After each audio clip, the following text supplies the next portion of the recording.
며느리가 매일같이 거실에서 휴대폰을 들여다보고 있어 나는 거실 소파에는 눈길도 안 주게 되었습니다.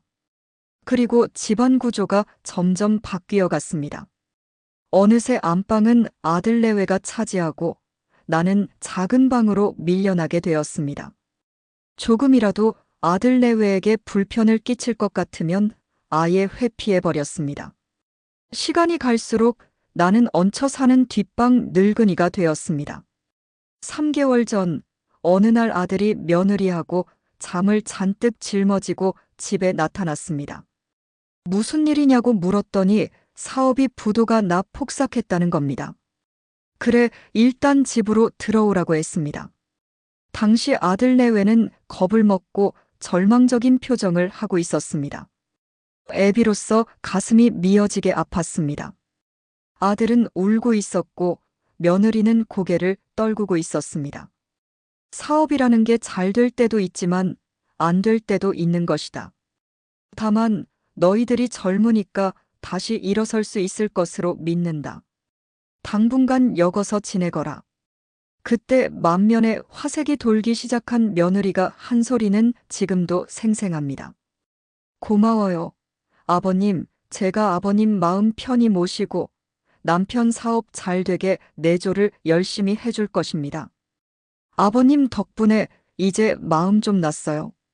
그렇게 시간이 흘렀는데 우리는 서로 어색해져만 갔습니다. 처음에 며느리는 정말 잘해줬습니다. 아침 저녁으로 안부 인사를 하고 잠자리도 한 번씩 점검해줬습니다. 식사도 내 입맛에 맞게 차려주고 그런 며느리를 위해 매달 생활비 명목으로 300만 원씩 주었습니다. 그런데 언제부터인가 식사를 따로 먹게 되더니 이젠 한식탁에 모여서 식사하는 일이 없어졌습니다. 그리고 먹는 음식도 며느리 입맛에 맞는 것뿐이어서 내가 먹을 수 있는 게 거의 없었습니다. 그렇다고 반찬 투정을 할 수도 없고 해서 그냥 밥을 물 말아서 김치 하나로 생활하게 되었습니다. 함께 살면서 첫 번째 명절이 다가왔습니다. 그때 며느리가 그런 말을 하더라고요. 아버님, 그동안 사업 부도 문제로 너무 머리를 썩혀서 이번 명절 때는 친정집에 가서 2, 3일 푹 자고 싶습니다.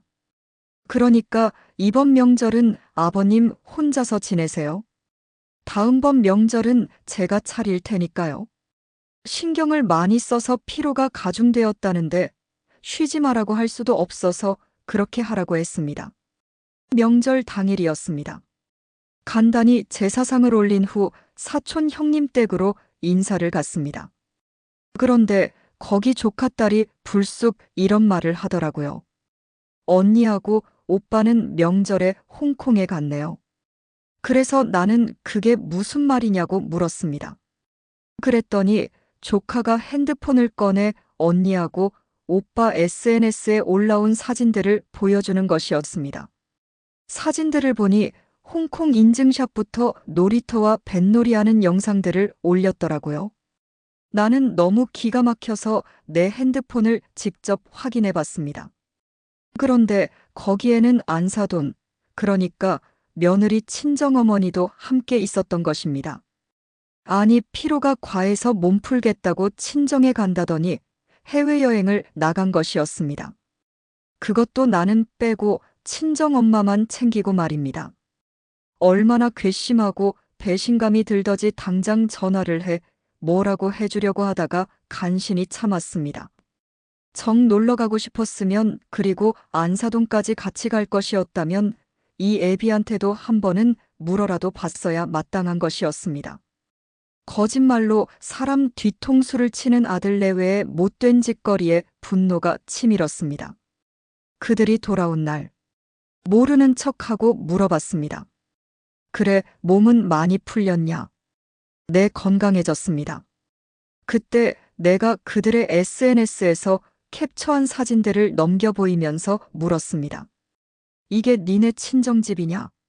이 시아버지가 그렇게 우스워. 거짓말을 해놓고.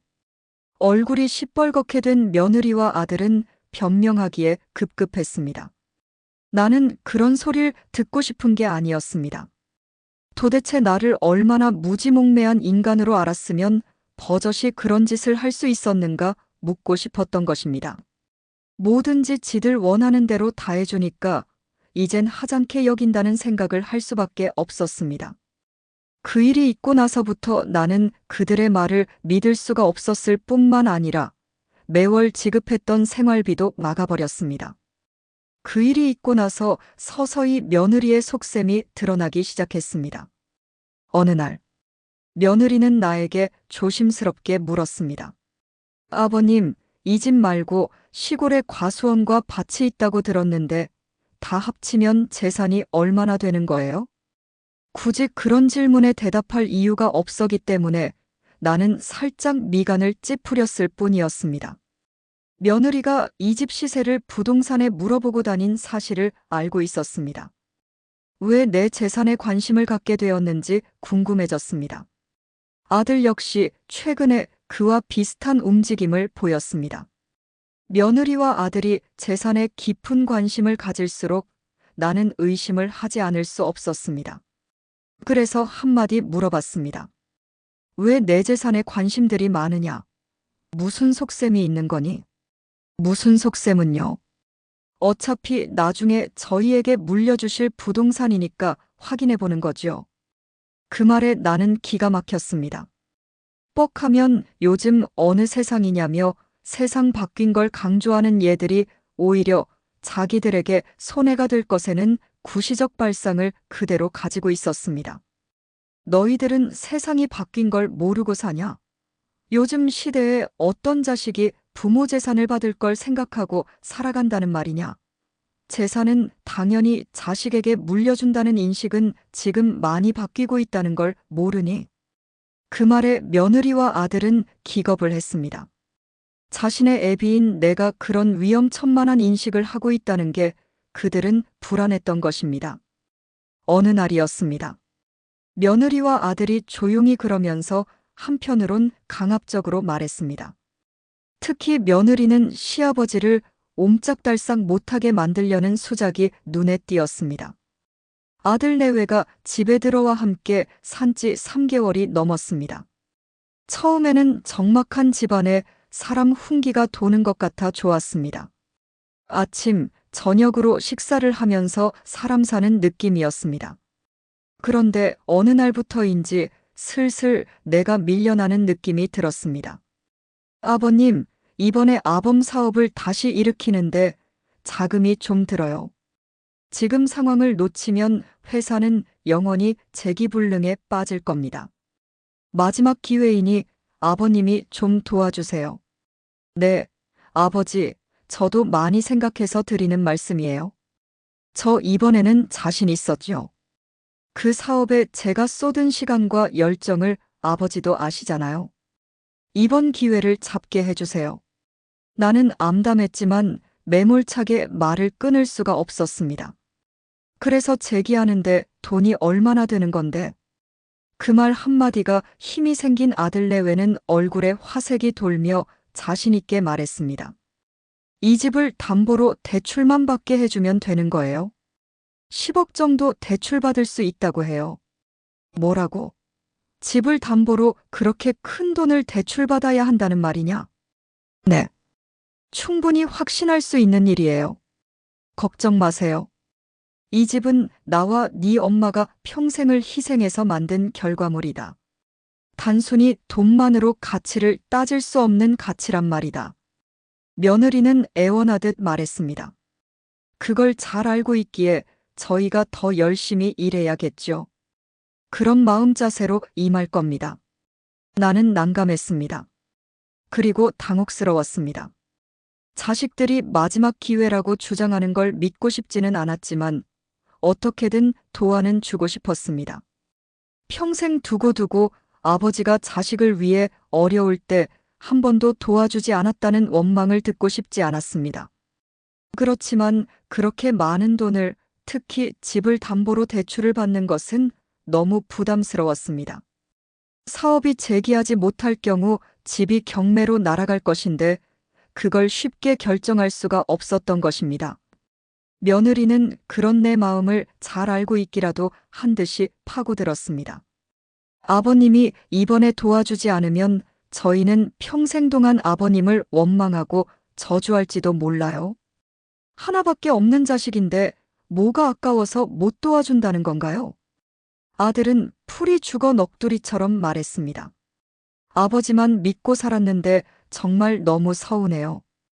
이번에 사업 잘 되면 아버지 집담보부터 해결할게요.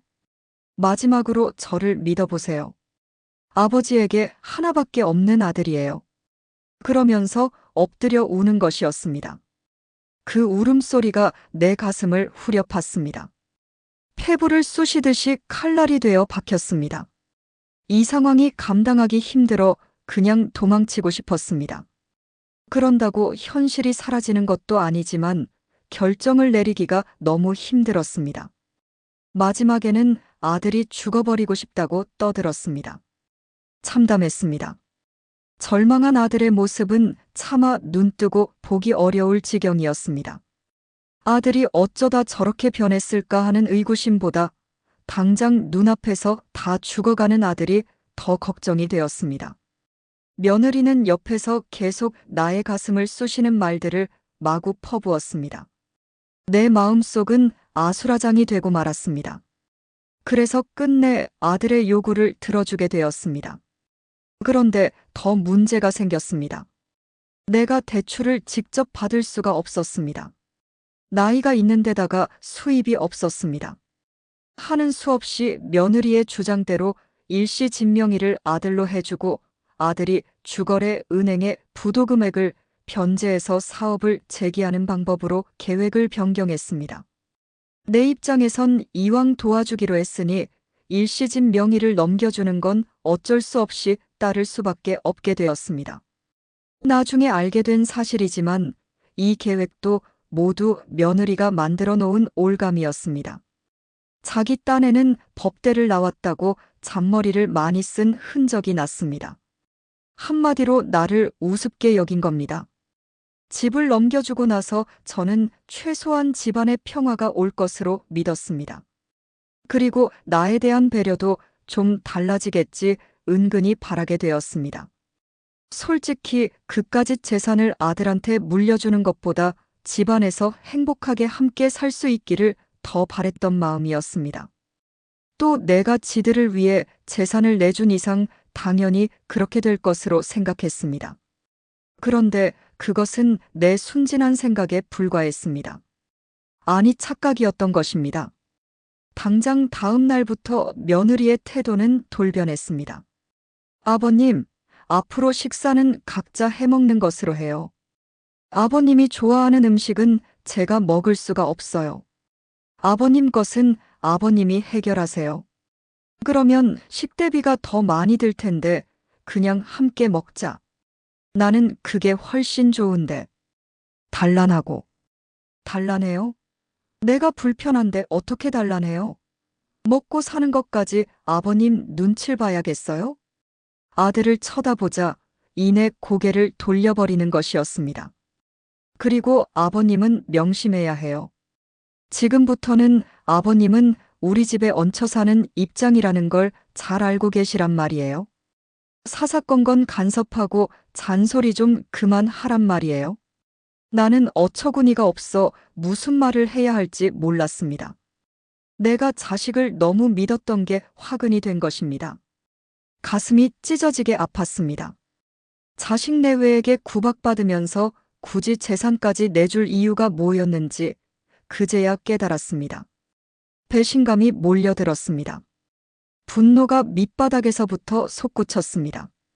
머리가 아팠습니다. 내 처량한 신세가 어떤 건지 현실을 마주해야 했습니다. 그런데 나의 배신감은 이제 시작에 불과했습니다.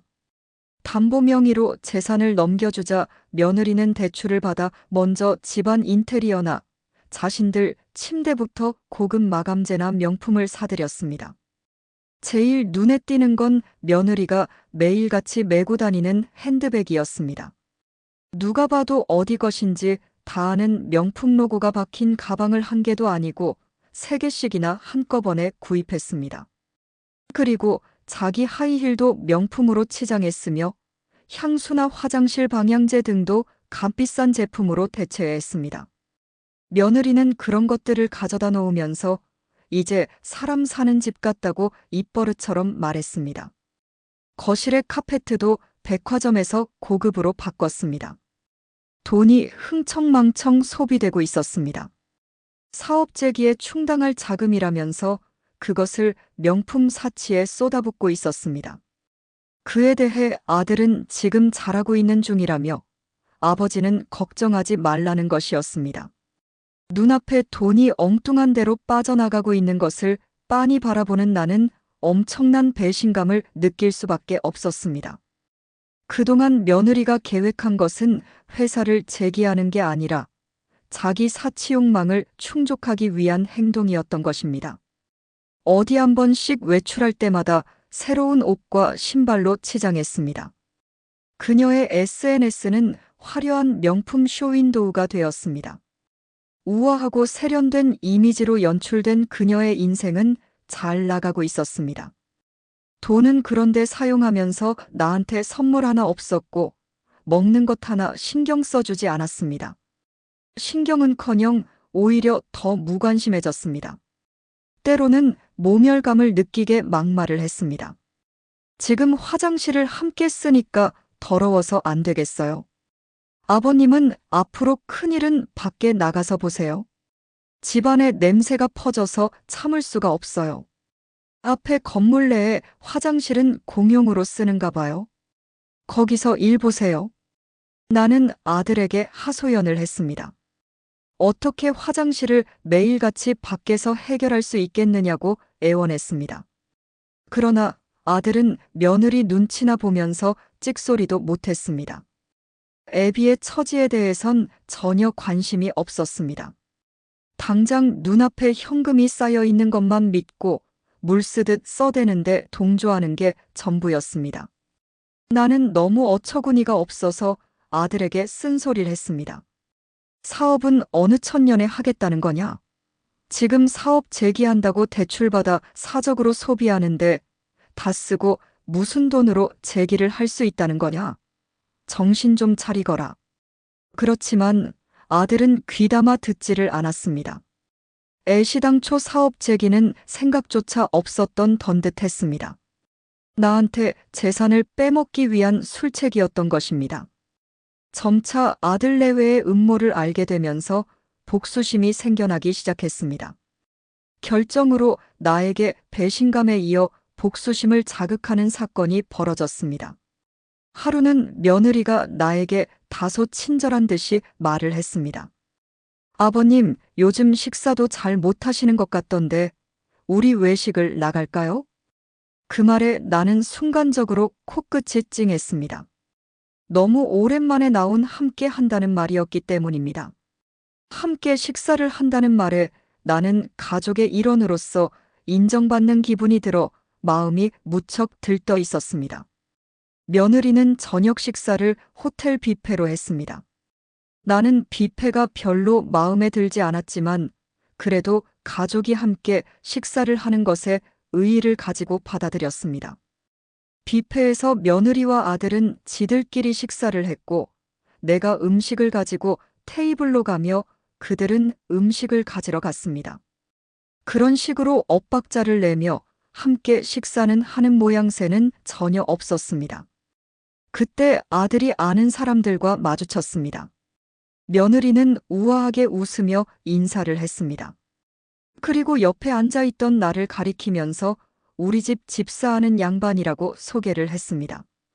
나는 순간적으로 한 대 얻어맞은 것처럼 주춤했습니다. 그 모습이 상대방한테는 불쌍해 보였는지 양미간을 살짝 찌푸리더니 고개를 돌렸습니다. 그리고 지들끼리 떠들며 웃어댔습니다. 나는 그 자리를 어떻게 빠져나가나 하는 것에만 집중했습니다. 쥐구멍이라도 들어가고 싶었습니다. 일하는 집사하니 내가 재산을 다 물려준 사람을 일보는 사람이라고 소개를 하다니 도대체 내가 그렇게 남한테 부끄럽게 생겼단 말인가. 늙은 게 정말 죄악처럼 느껴지는 순간이었습니다. 며느리는 내 기분은 아랑곳하지 않고 그 사람들 앞에서 나에게 음료수 좀 가져오라고 손짓으로 시켰습니다. 나는 얼떨결에 며느리의 지시에 따랐습니다. 화가 난다고 그 자리에서 며느리를 야단칠 수도 없었습니다. 그냥 조용히 넘어가기 위해선 내가 양보하는 게 좋겠다 생각했습니다. 음료수를 가져다 줬더니 며느리는 아주 자연스러운 듯이 말했습니다. 우리 집사가 나이가 많아서 꿈뜨지만 그래도 똑똑해서 집안 대소사를 잘 이끌어 오고 있습니다. 상대방들은 그런 나를 보면서 나이 먹고 안 됐다는 표정을 지으며 웃었습니다. 그들이 자기 테이블로 가고 났을 때 며느리가 나한테 싫은 소리를 했습니다. 아니, 아버님. 이런데 나올 때는 옷이라도 제대로 입고 나왔어야지. 그게 뭡니까? 아까 저분들이 얼마나 명망 있는 사람들인지 모르죠? 집사라고 한 거 기분 나빠하지 마세요. 저 사람들 집에는 집사가 다 있는 수준들입니다. 우리도 빠질 수 없어 그렇게 한 것이에요. 나는 며느리가 나에 대한 인식이 어떤 건지 이제는 잘 알고 있었습니다. 그런데 이렇게까지 대놓고 사람을 무참히 짓밟을 줄은 몰랐습니다. 나는 지금까지 살면서 며느리한테 당한 만큼의 모욕감을 느낀 적이 없었습니다. 며느리에게 나는 돈줄이 다 끝난 고장난 현금 출납기였던 것입니다. 더 이상 쓸모가 없다고 판단한 것입니다. 이제는 어떻게든 집에서 쫓아내려는 데만 혈안이 돼 매일같이 모욕 주기에 집중했습니다. 며느리가 그럴수록 나도 점차 들끓는 배신감에 견딜 수가 없게 되었습니다. 그런 터에 어느 날 며느리가 샤워 중인 것을 모르고 문을 열었다가 비명소리에 놀래 나는 바닥에 주저앉게 되었습니다. 문을 여는 순간에 비명소리가 나서 눈에 띈 것은 아무것도 없었습니다. 그런데 며느리는 가운을 걸치고 나와 나의 따귀를 때리는 거였습니다. 아니, 이 늙은이가 어디서 성추행이야? 나는 너무 억울하고 수치스러워 순간적으로 죽고 싶었습니다. 무슨 말을 하려고 했는데 입이 떨어지질 않았습니다. 충격적인 일이라서 나로서도 상황이 파악되지 않았습니다. 세상에 어느 미친 시아버지가 며느리 샤워하는 걸 일부러 쳐다보겠습니까? 나는 당혹해서 변명도 못하고 누명을 쓰고 말았습니다. 그것을 빌미로 며느리는 더욱 나를 구박했습니다. 그 일이 있고 난 후 그 다음 날인가 며느리는 나에게 제안을 했습니다. 한 달에 2번씩 나가서 외식을 하자는 겁니다. 그 대신 그 비용을 내 연금에서 지불을 하자고 했습니다. 결국 마지막 내게 남은 돈줄마저 빼앗겠다는 의도였습니다. 거절하려고 해도 샤워실 사건이 있어 달리 저항할 수 없었습니다. 첫 달에 2번 함께 식사를 한 대가로 100만 원이 나갔습니다. 연금의 절반이 식비로 소비된 것입니다. 나는 가족끼리 함께 식사한다는 좋은 취지도 못 살리면서 귀한 연금만 소비하는 것에 불만을 토로했습니다. 그랬더니 며느리가 그럴 것이면 당장 집에서 나가라는 것이었습니다. 나는 내 집을 놔두고 왜 나가야 하느냐고 했더니 며느리는 열이 받쳐 떠들었습니다. 아니, 늙어서 머릿속이 이상이 생긴 건가?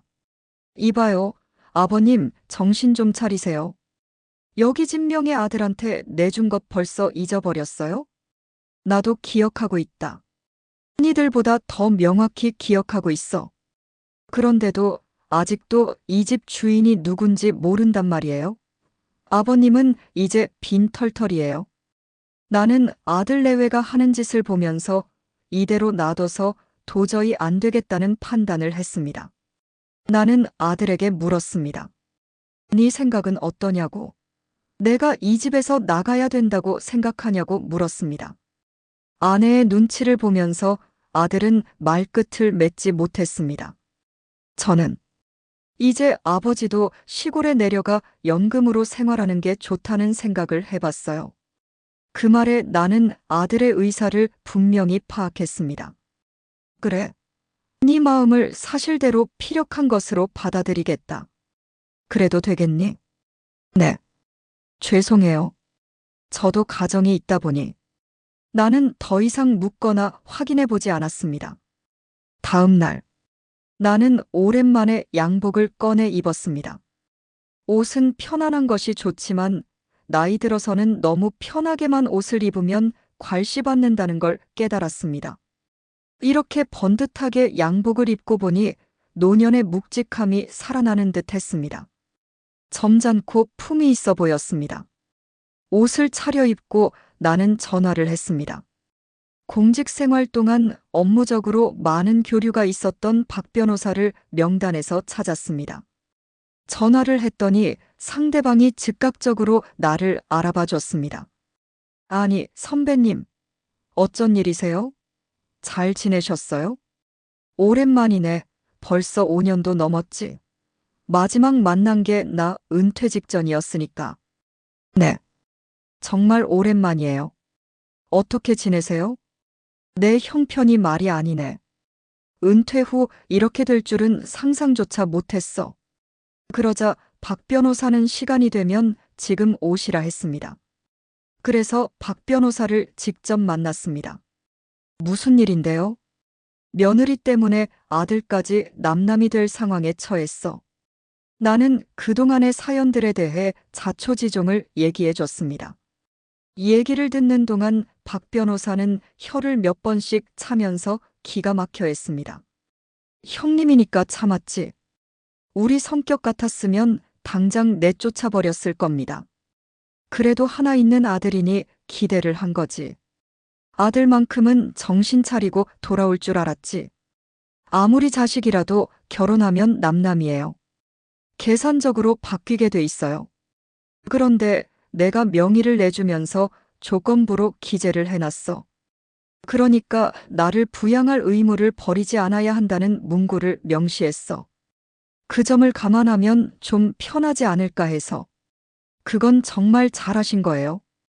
형님 거의 전 재산을 주는 거나 마찬가지인데 당연히 자식의 부양 의무를 조건으로 하죠. 요즘은 다 그렇게 하고 있어요. 나는 하루빨리 쟤들에게 법의 심판을 내려주길 바라네. 영원히 잊지 못할 경고를 주려는 거야. 뼈저리게 현실을 느껴봐야 인생 무서운 걸 알 테니. 일단 명의 이전을 해줄 때 조건은 사업재기였는데 지금까지 그와 관련하여 돈이 집행된 것은 하나도 없단 말이지요? 그렇다면 그 많은 대출금을 주로 어디에 사용하고 있었는지를 증빙할 자료들이 필요합니다. 그것은 준비가 가능하네. 명품 물건들 산 영수증이나 거래 내역서를 만들면 되겠군. 그리고 부양 의무를 다하지 못한 사유를 입증해야 합니다. 요즘 판례는 그 점에 대해 엄격하게 해석하는 경향이 있습니다. 박 변호사는 그럼에도 불구하고 이거는 명백한 의무불이행이므로 증여재산을 다시 반환받을 수 있다는 논지를 말해줬습니다. 그 말을 듣고 나서야 마음의 응어리가 다소라도 해소되는 듯 했습니다. 나는 즉시 집에 돌아가 아들 며느리가 전람회에 간다고 나간 틈을 이용해 며느리가 사용하는 서랍장 등을 뒤져보았습니다. 살면서 남의 물건을 뒤지는 일도 처음 하는 짓거리였습니다. 마치 도둑질하는 느낌이었습니다. 그러나 할 수 없었습니다. 곳곳에 명품들을 산 영수증들이 수두룩하게 나왔습니다. 전부 그것들을 사진 촬영했습니다. 그리고 외식한 영수증이나 여행 나간 근거들을 촬영했습니다. 한 30여 장이 넘었습니다. 그것을 목록별로 파일을 만들어 놨습니다. 그리고 며느리가 산 명품 백이나 하이힐, 옷 등도 사진 촬영했습니다. 나에게서 빼낸 돈으로 이렇게 흥청망청 썼다는 걸 보니까 속이 뒤집어졌습니다. 도대체 며느리의 머릿속에는 뭐가 들었길래 이렇게 사치를 하는 건지 이해가 안 되었습니다. 어디 나가 사람을 만나도 꼭 호텔 커피숍이나 레스토랑에서 돈을 사용했습니다. 지금 타고 다니는 차도 얼마 전에 구입한 외제 승용차였습니다.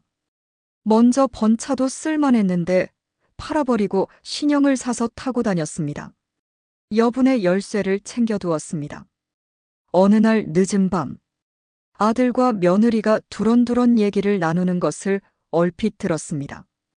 때마침 물을 마시러 거실로 나갔다가 두 사람이 방 안에서 하는 소리를 들었는데 나는 기겁을 했습니다. 아버님을 이젠 더 이상 우리가 모실 이유가 없잖아. 그럼 어떻게 해? 이 집도 아버지가 준 건데. 이런 한심한 인간이네. 더 빼먹을 것도 없는 늙은이를 뭐하러 데리고 살아. 그렇다고 당장 아버지한테 나가라고 할 수 없잖아. 그럼 내가 할까? 이번 달까지 안 나가면 수면제 먹여서 산에 버리고 와. 그 말에 나는 그만 컵을 놓칠 뻔했습니다. 아무리 며느리가 무례한 사람이라 해도 어떻게 부모를 산에 버리겠다고까지 생각할 수 있는 건지 도무지 이해를 할 수가 없었습니다. 나는 며느리가 나를 인간으로서 대우하는 게 아니라 쓸데없는 물건 취급한다는 것에 더 절망했습니다. 아들은 며느리의 그 말에 즉각 동조하지는 않았지만 그렇다고 며느리의 주장을 내치지도 않았습니다. 결국 아들 역시 지 애비를 버릴 수 있는 물건 취급하고 있다는 것을 말하는 겁니다. 정말 서글프기 짝이 없는 말이었습니다. 산에 버려질 신세를 알았다면 그토록 애지중지 자식을 키웠을까요? 어느 누가 그걸 상상할 수 있겠습니까? 나는 더 이상의 미련이나 기대를 사그리 없애버렸습니다. 단 하루를 살아도 내 존엄성을 찾고 죽기를 바랬습니다. 그러기 위해선 현실을 내정한 시선으로 들여다볼 필요가 있었습니다. 다음 날, 아들과 며느리가 무슨 박람회에 간다고 일찍 나간 날, 나는 박 변호사에게 소송을 진행해달라고 전했습니다.